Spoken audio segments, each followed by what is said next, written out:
السلام علیکم ورحمۃ اللہ وبرکاتہ۔ محترم ناظرین کرام،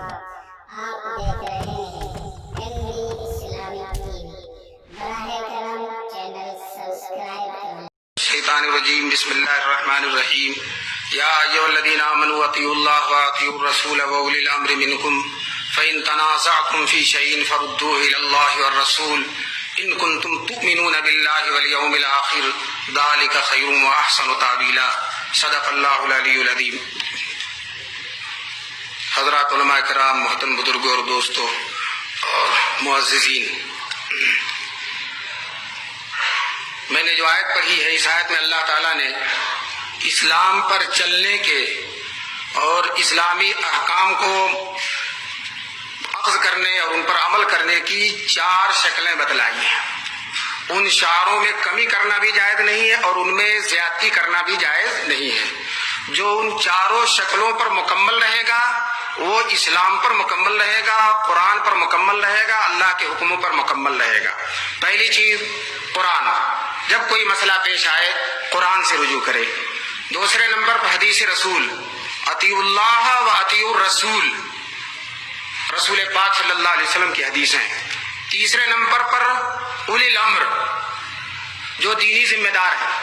اولی الامر کی تفسیر زیادہ تر علماء کرام نے یہی کی ہے، جو دینی ذمہ دار ہے۔ تو دینی ذمہ دار میں اس امت میں حضور صلی اللہ علیہ وسلم کے بعد صحابہ کرام سے بڑھ کر کوئی نہیں۔ براہ راست انہوں نے دین حضور سے سیکھا ہے اور اللہ تبارک تعالیٰ نے ان کو حضور کی صحبت کے لیے چنا تھا اور حضور نے ان پر قرآن کے سلسلے میں، حدیث کے سلسلے میں، دین کے ہر مسئلے کے سلسلے میں مکمل اعتماد کیا ہے۔ تو جو ہے رسول، اولی الامر منکم، دینی ذمہ دار۔ پھر آگے اللہ تعالیٰ فرماتے ہیں کہ اگر تم میں آپس میں کسی مسئلے میں اختلاف ہو جائے، دین قیامت تک چلتا رہے گا، طرح طرح کے حالات پیش آتے رہیں گے، ہو سکتا ہے کہ آپس میں اختلاف ہو اور ہوگا، تو فردوہ الی اللہ والرسول، قرآن کی طرف لوٹاؤ اور حدیث کی طرف لوٹاؤ۔ قرآن کی طرف لوٹانے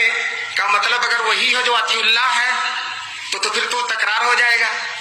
اطیع اللہ براہ راست مسئلہ قرآن سے جو صراحتاً نکل رہا وہ مراد ہے، اور قرآن و حدیث کی طرف لوٹاؤ، یہ وہ مسائل ہیں جو صراحتاً نہیں ہیں، صراحتاً ثابت نہیں ہے، لیکن قرآن و حدیث سے صراحتاً ثابت ہونے والے مسائل کی روشنی میں یہ ثابت ہو سکتے ہیں، جن کو قیاس کہا جاتا ہے۔ رد الفرع علی الاصل فی الحکم والعلہ، فقہا کی اصطلاح ہے کہ نیا مسئلہ صراحتاً حکم قرآن و حدیث میں نہ ہو تو قرآن و حدیث سے جو مسئلے صراحتاً ثابت ہیں انہی مسئلوں کی روشنی میں ان کو حل کرنا، اس کا نام ہے قیاس۔ یہ 4 چیزیں ہوئیں۔ امام ابو حنیفہ رحمۃ اللہ علیہ پر شروع ہی سے اور اب تک کچھ ناواقفیت کی بنا پر، زیادہ تحقیق نہ اور فکر نہ کرنے کی بنا پر ایک اعتراض یہ کیا جاتا کہ امام ابو حنیفہ رحمۃ اللہ علیہ سنتوں سے گریز کرتے ہیں، حضور صلی اللہ علیہ وسلم کی حدیثوں کی وہ اہمیت نہیں دیتے جو دینی چاہیے۔ چنانچہ کسی نے لکھا ہے کہ انہوں نے 200 حدیثوں کی مخالفت کی، کسی نے لکھا ہے 400 حدیثوں کی مخالفت کی۔ آج بھی ہمارا ایک طبقہ ہے ہر مسئلے میں کہتا ہے کہ امام ابو حنیفہ کی رائے ہے جو حدیث کے خلاف ہے۔ اس لیے آج آئیے دیکھیے کہ امام ابو حنیفہ رحمۃ اللہ علیہ کا عمل اور امام ابو حنیفہ رحمۃ اللہ علیہ کا ضابطہ اور جو امام ابو حنیفہ کا طریقہ حدیثوں کے سلسلے میں کیا ہے۔ سب سے پہلے تو یہ دیکھنا چاہیے کہ حدیثیں امام ابو حنیفہ رحمۃ اللہ علیہ تک کس شان کے ساتھ پہنچی ہیں۔ حضرت ابو ہریرہ رضی اللہ تعالیٰ عنہ جو حدیثوں کے بہت بڑے راوی ہیں، سب سے بڑے راوی، شیخ الحدیث ہیں صحابہ میں، ان سے روایت نقل کرنے والے،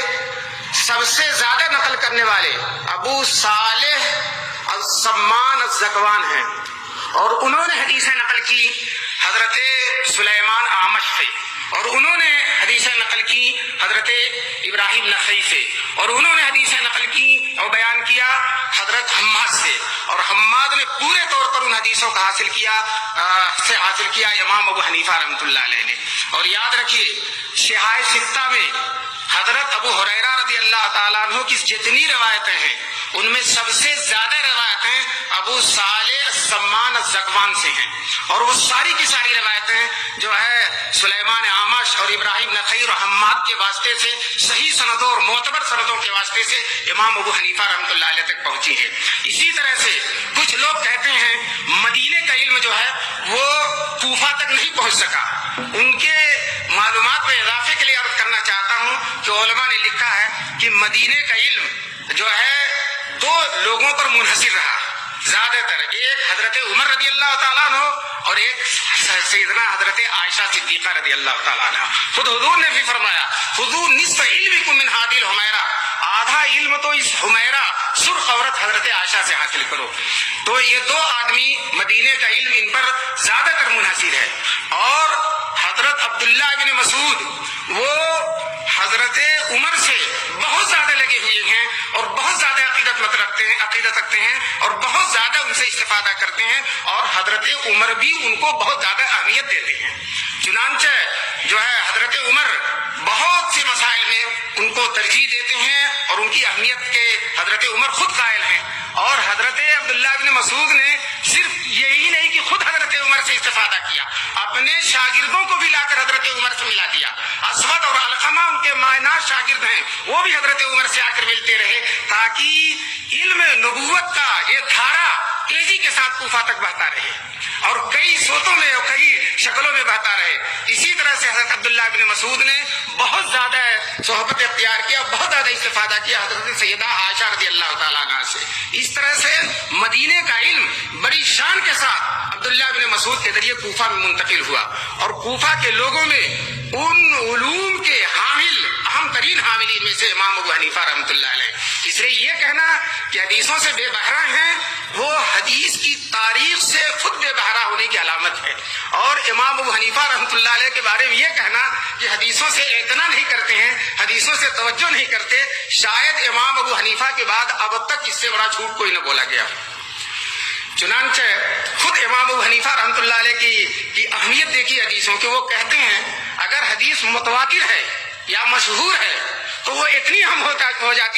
جاتی ہے کہ کتاب اللہ کی آیت کا حدیث کے ذریعے منسوخ کرنا جائز ہو جاتا ہے۔ اتنی اہمیت حدیثوں کی کسی نے نہیں دی جو امام ابو حنیفہ رحمۃ اللہ علیہ کہتے ہیں وہ بھی وہی ہے اور یہ بھی وہی ہے اور وہ بھی یقینی ہے اور یہ بھی یقینی ہے، اس لیے کہ متواتر اور مشہور ہے، اس لیے ایک کو دوسرے سے منسوخ کیا جا سکتا ہے۔ اس پائے پر حدیثوں کو کھڑا کرنا یہ امام ابو حنیفہ رحمۃ اللہ علیہ کی شان ہے۔ دوسری بات یہ ہے کہ امام ابو حنیفہ رحمۃ اللہ مرسل روایتوں پر بھی عمل کرتے ہیں۔ دیکھیے حدیثوں کے ذخیرے میں دو طرح کی حدیثیں ہیں، مسند حدیثیں جو سلسلے وار حضور تک پہنچتی ہیں، اور مرسل حدیثیں جس میں اس راوی کا تذکرہ نہیں ہوتا جس نے حضور صلی اللہ علیہ وسلم سے حدیث سنی ہے۔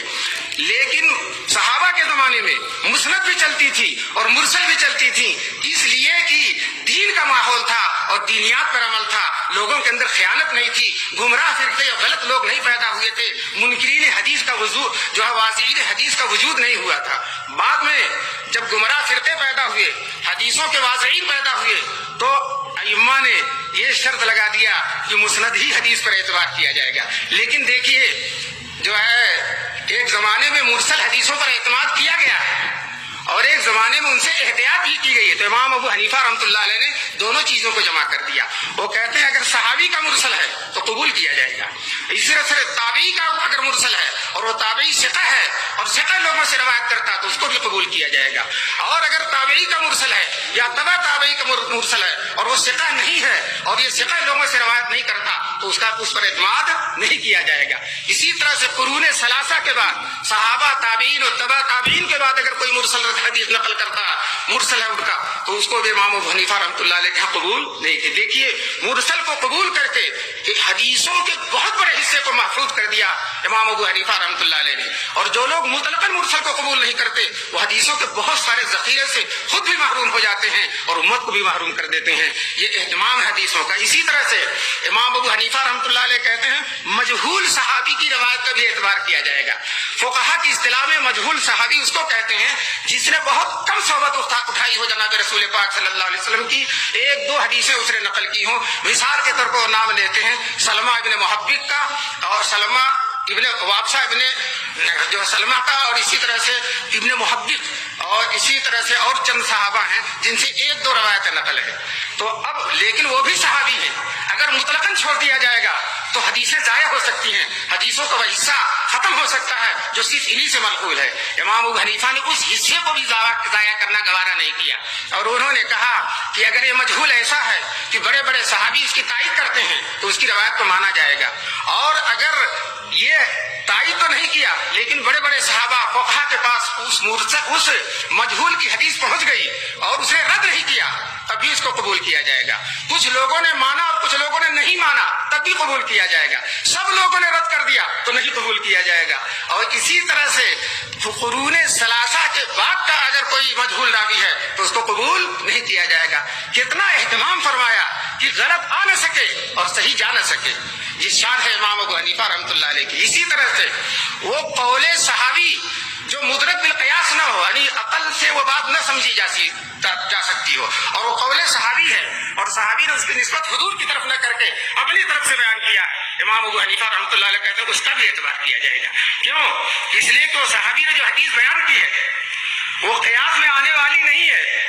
عقل میں آنے والی نہیں ہے، تو یقیناً سنا ہوگا اس نے جناب رسول پاک صلی اللہ علیہ وسلم سے، اس لیے کہ دو حال سے خالی نہیں، یا تو صحابی اپنی طرف سے کہہ رہا ہے، اندازے سے کہہ رہا ہے، اور صحابی کے لیے ممکن نہیں کہ اندازے سے کوئی حدیث بیان کرے، اس لیے کہ اس نے سن رکھا ہے من کذب علی متعمدا فلیتبوأ مقعدہ من النار، جو مجھ پر جھوٹ حدیث باندھے گا وہ اپنا ٹھکانہ جہنم بنا لے۔ تو اب صحابی جو بات کہہ رہا اور دینیات کے سلسلے میں کہہ رہا اور مدرک بالقیاس نہیں ہے تو اس کی بنیاد سماع کے علاوہ کچھ نہیں ہے، اگرچہ صحابی نے سماع کا تذکرہ نہیں کیا۔ امام ابو حنیفہ نے ان حدیثوں کا بھی لحاظ کیا، چنانچہ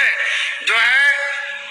حیض کی کم سے کم مدت 3 دن ہو اس میں حضرت انس کے قول کو نقل کیا، زیادہ سے زیادہ مدت 10 دن ہوگی اس میں حضرت عثمان کے قول کو نقل کیا۔ اسی طرح سے مہر جو ہے شادی میں کم سے کم 10 درہم ہوگی، اس سے کم مہر نہیں ہوگی، اس میں انہوں نے حضرت علی کے قول کو اختیار کیا۔ ان باتوں سے آپ کو اندازہ ہوگا کہ امام ابو حنیفہ رحمۃ اللہ علیہ حدیثوں کا کتنا اہتمام کرتے ہیں۔ میں تو سمجھتا ہوں اہتمام کی آخری سے آخری جو سلسلہ ہو سکتا اور آخری سے آخری کوشش ہو سکتی ہے، اللہ تعالیٰ نے امام حنیفہ کو اس مقام تک پہنچایا ہے۔ وآخر دعوانا الحمدللہ۔